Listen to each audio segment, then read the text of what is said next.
এই যে আল্লাহ পাকের রহমত, রহমতের আসার দরকার আছে না নাই? আল্লাহ রহমত ছাড়া কেউ পার পেতে পারবে? কেউ পার পেতে পারবে? আমার প্রিয় আকা মাহবুবে খোদা সাল্লাল্লাহু আলাইহি ওয়াসাল্লাম আল্লাহ পাকের অসীম দয়ার ব্যাপারে একটা বর্ণনা করে দেয়।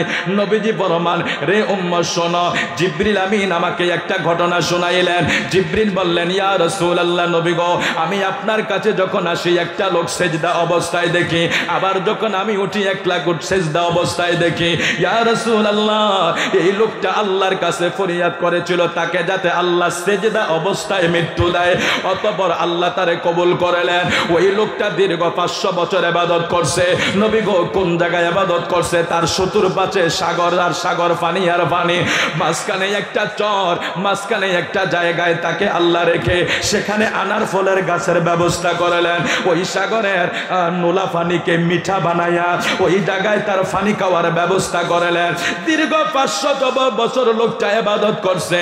হাসরের ময়দান যেদিন কায়েম হবে, বিচার দিবসে, ওই লোক আল্লাহর জান্নাতে যাওয়ার জন্য যখন রেডি হবে, তখন সে আল্লাহকে বলবে, আল্লাহ, আমি যেই 500 বছর ইবাদত করলাম, এই 500 বছর বন্দিগির বিনিময়ে আমাকে জান্নাত দিয়ে দাও। আমার আল্লাহ কয়, বান্দারে, তুই 500 বছর ইবাদতের বিনিময়ে জান্নাতে যাইতে চাস? ফেরেশতাদেরকে ডাক দিয়ে আল্লাহ বলবে, ও ফেরেশতারা, সে ইবাদতের বিনিময়ে জান্নাতে চাইতে চায়, তোমরা তার কাছে যায়া দুনিয়ার 500 বছরের জিন্দেগির নিয়ামতের হিসাবটা নাও। বান্দাকে জিজ্ঞেস করা হলো, আল্লাহ যে তোমারে চোখ দিয়েছে, এই চোখের নিয়ামতের কর্জ, চোখের নিয়ামতের হিসাবও তো তুমি 500 বছরের বন্দেগী দিয়া আল্লাহকে দিতে পারবা না। সুবহানাল্লাহ। ওই বান্দা যখন ইবাদতের অহংকার করলো, এরকম দুনিয়া আমাদের অনেকে আছে যে আমি বেশি বেশি ইবাদত এই করি সেই করি। বান্দা যখন ইবাদতের অহংকার করলো আর বলল আমি ইবাদত দ্বারা জান্নাতে যাব, আল্লাহ রহমত লাগবে না, আল্লাহ বলে, রে বান্দা, আমি তোরে আনার গাছের ব্যবস্থা করছি, সেখানে নদীর পানিকে মিঠা বানাইয়া দিছি, 500 বছর তোর সেখানে আমি নিরাপদের ব্যবস্থা করছি। আমি যে তোরে এত কিছু দিলাম, এত কিছু লাগবে না, তোর একটা চোখের নিয়ামতের একটা চোখ, এটা তোর জন্য নিয়ামত, এটার হিসাব তুই আমারে একটু দে। ও বান্দা, তোর 500 বছরের বন্দিগি দিলেও তো একটা চোখের হিসাব, চোখের নিয়ামতের হিসাব হবে না। সূরা কোন সুবহানাল্লাহ। ওই বান্দা আল্লাহর কাছে ফরিয়াদ করে, আল্লাহ, নিশ্চয়ই তোমার রহমত ছাড়া জান্নাতে যাওয়া যাবে না। বন্দিগি যদি 1000 বছরের হইয়া যায়, বন্দিগি যদি 1000 বছরের হইয়া যায়, আল্লাহর দয়া না থাকলে জান্নাতে যাওয়া যাবে? এক উম্মত আমার নবী আরেকজনের কথা বর্ণনা করছে। এক ব্যক্তি 100টা খুন করছে, আপনারা এটা শুনেছেন, এটা এই কিতাবটার ভিতরেও আছে। 100টা খুন কইরা 99টা খুন কইরা একটা বুজুর্গের কাছে গেছে। এ আল্লাহর ওলি বা বুজুর্গ, ধর্মগুরু, আপনার কাছে আমি একটা জিনিস জানতাম চাই, আমি 99টা খুন করছি, আল্লাহ আমারে মাফ করবে নি? বলে, না, তোমারে আল্লাহ মাফ করবে না। বলে, আল্লাহ যেন আমারে মাফ করবে না, আপনারেও আমি মাইরা ফালাইলাম। ওই লোকটারও তিনি মাইরা 100টা খুন করলেন। খুন করার পরে তিনি এবার আরেকজন ধর্মগুরুর কাছে গেলেন, যাইয়া বললেন, আমি আপনার কাছে জানতাম চাই, 100টা খুনি আমি কি আল্লাহর কাছে মাফ পাবো নি? বলে, তোমার তো মাফ পাওয়ার কথা না, তবে আমি তোমার কাছে 2টা গ্রামের কথা বলি। একটা গ্রামের লোক সবাই আল্লাহর ওলি, ওই জায়গায় যারা যায় তাদেরকে আল্লাহ ওলি বানায়া দেয়। আর একটা গ্রামের লোক হইল ব্যভিচারী, কাফের বা বেঈমান। ওই 2টা গ্রাম আছে। তুমি যদি ওই আল্লাহর ওলিদের গ্রামে যাইয়া ফুসতে পারো, ফুসলেই তোমাকে হয়তো আল্লাহ মাফ করতে পারে। ব্যক্তিটায় রওনা হইছে, ওই আল্লাহর ওলির গ্রামে যাওয়ার আগে আগে তার মরণ হইয়া গেছে। সূরা কোন সুবহানাল্লাহ। আল্লাহ পাকের ফেরেশতারা বান্দার কাছে হাজির। জাহান্নামী ফেরেশতারা কয়, কয় জাহান্নামে নিয়ে যাব, জান্নাতি ফেরেশতারা কয় জান্নাতে নিয়ে যাব। দুই দল ফেরেশতার ভিতরে যখন টানাটানি শুরু হয়ে গেছে, আমার আল্লাহ কয় রে আমার ফেরেশতারা শোনো, আমার এই বান্দা যেই ভালো গ্রামের দিকে রওনা হয়েছিল, একটা হইল বেঈমান ব্যভিচারের এলাকা, আর একটা হইল ইমানদারের এলাকা। আমার বান্দা রওনা হওয়ার পরে যদি ইমানদারের এলাকায় এক বিগত বেশি যায়া থাকে, এই উসিলায় আমি আল্লাহ তাকে মাফ করে দেব। এটা আল্লাহ পাকের দয়া, সুবহানাল্লাহ বলবেন না? এটা আল্লাহ পাকের দয়া। আল্লাহ কয় ফেরেশতারা রে, ওই বান্দা 100টা খুন কইরা ক্ষমার জন্য গরে, এই জন্য আল্লাহ বলেছে লা তাকনাতু মির রাহমাতিল্লাহ, যত গুনাহ করছো অন্যায় করছো, আমি আল্লাহ রহমত থেকে নিরাশ হইও না, আমি আল্লাহ রহমত থেকে দূরে যাইও না। ওই বান্দা, এখন বান্দার হিসাব হবে, বান্দা কি ইমানদারের এলাকার দিকে বেশি গেছে না এখনো কাফেরদের এলাকার ভিতরে বেশি আছে। আল্লাহ এখানে একটা সুযোগ খুঁজতেছে, যেহেতু আল্লাহ বলছে ইয়া আইয়ুহাল্লাযিনা আমানুত্তাকুল্লাহ ওয়াবতাগু ইলাইহিল ওয়াসিলা, ও বান্দা তোরা ওসিলা তালাশ কর, আমি তোরারে মাফ কইরা দেব।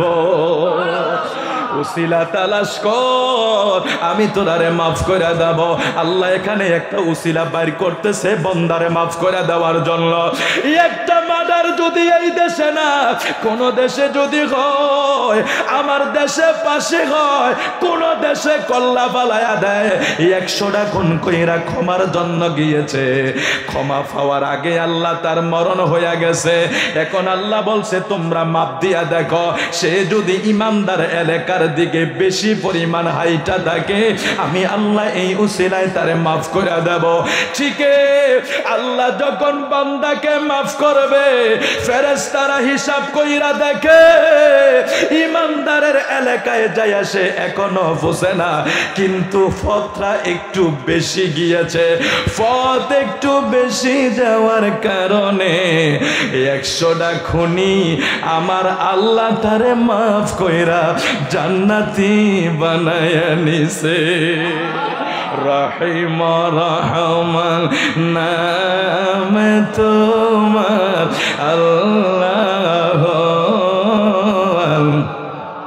গফুর গফার নাম তোমার আল্লাহ।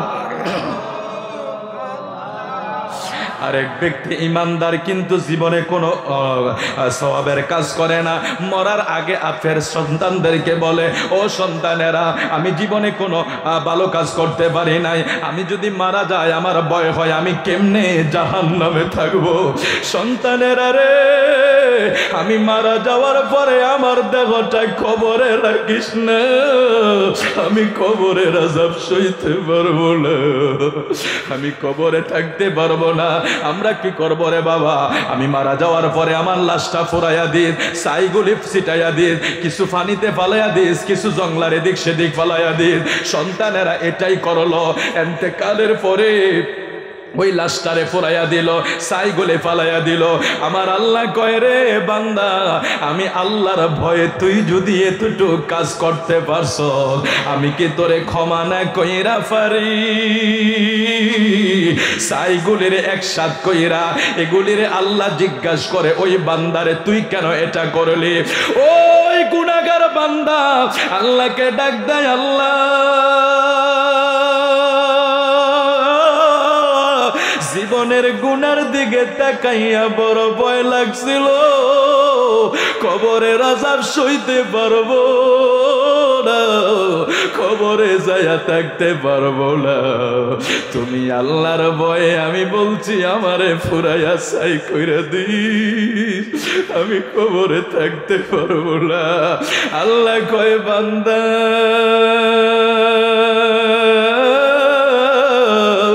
তুই যে যেহেতু আমি আল্লাহরে মরণের আগে হইলেও ভয় পাইছিলি, আমি কি তোরে মাফ না কইরা পারি? তোর জিন্দিগির গুনাহগুলি আমি মাফ কইরা তোরে জান্নাতে বানায়া দিলাম। আল্লাহ এই জন্য বলে, ইয়া আইয়ুহাল্লাযীনা আমানুত্তাকুল্লাহা ওয়াবতাগু ইলাইহিল ওয়াসিলা, বান্দারে ওসিলা তালাশ কর, আমি তোরারে মাফ কইরা দেব। আজকে এই জায়গায় কে আছেন একটা ওসিলা করবেন? জীবনভর গুনাহ হয়েছে, জীবনভর পাপ হয়েছে, হুজুর আজকে মাহফিলে বসে আমরা একটা উসিলা করব, আল্লাহ যাতে এই উসিলায় আমরারে মাফ কইরা দেয়। কোন উসিলায় কখন মাফ হইয়া যায় আমরা বলতে পারবো নি? ওই কথা বলেন, বলতে পারবো? কোন কারণে, কোন ভালো কাজের কারণে আমাদের মাফ হইয়া যায় বলতে পারবো না? না, কেউই বলতে পারবো না। আল্লাহ এই আল্লাহর কাছে একটা উসিলা করি, আজকে জান্নাতের বাগানে বসে এই আপনাদের এই মাহফিলটা আপনারা মাশাআল্লাহ অনেক সুন্দরভাবে করেন। মাহফিলের আমাদের কমিটি বলেছে কোনো প্রয়োজন নাই হুজুর, এই মসজিদটা যখন উদ্বোধন হয় তখন আমি এসেছিলাম, আমার কাছে